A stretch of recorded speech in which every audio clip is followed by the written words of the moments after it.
In the dark depths of the world, hidden from the eyes, minds, and souls of those whose lives have not yet been extinguished, a story was born that was changed the destinies of the worlds as well as those who lived in them forever.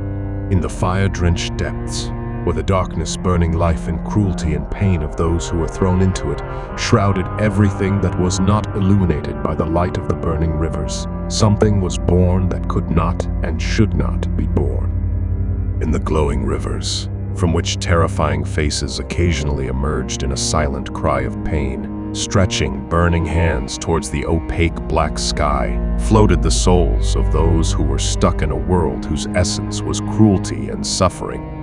Above the burning rivers that flowed into the endless sea of fire, the prince and ruler of the opaque black sky waged his never-ending battles with the shadows that fed on the remains of the lives of those who found themselves in this hell.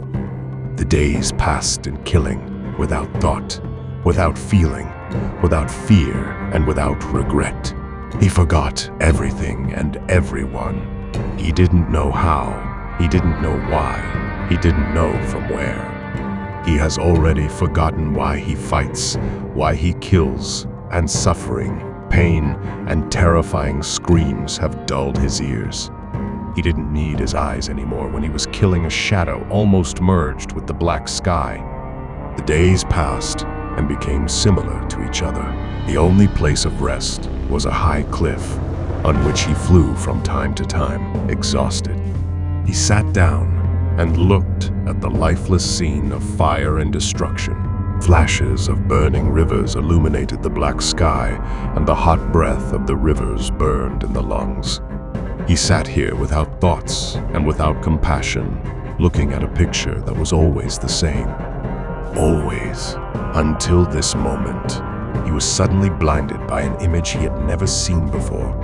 He didn't know what he saw, and he didn't know why he suddenly felt a gnawing pain inside him that grew and consumed him quickly, like the explosion of a mountain fed by the fire of rivers. In a clearing under the trees of a dark forest, a girl in a white dress was dancing, lit only by the moonlight. She danced as if floating in a cloud of happiness and joy. He stared in disbelief at the scene of life and beauty until it disappeared as suddenly as it had appeared. And he sat there for a long time afterwards, without moving until a single thought was born and grew in him, the only desire, seeing her dance again. He flew to the gate, the only place in his world where light passed through. A different light than the light of the fires from the rivers. The gate through which he was to be the first and last from a world in which life could not survive to a world in which life reigned. And he took the first step into the world in which lived a being that changed the worlds and the destinies of those who lived in them. When he stepped forward, he had only one image in front of his eyes. The image of a woman dancing intoxicated with joy. The forest in which he found himself was similar to the one in which she danced. It was illuminated by the moon. When he reached its edge, he saw the city illuminated by thousands of lights. When he entered it, he had only one thought and one hope in his head. "I'm going to get you, my lady. I'm going to get you."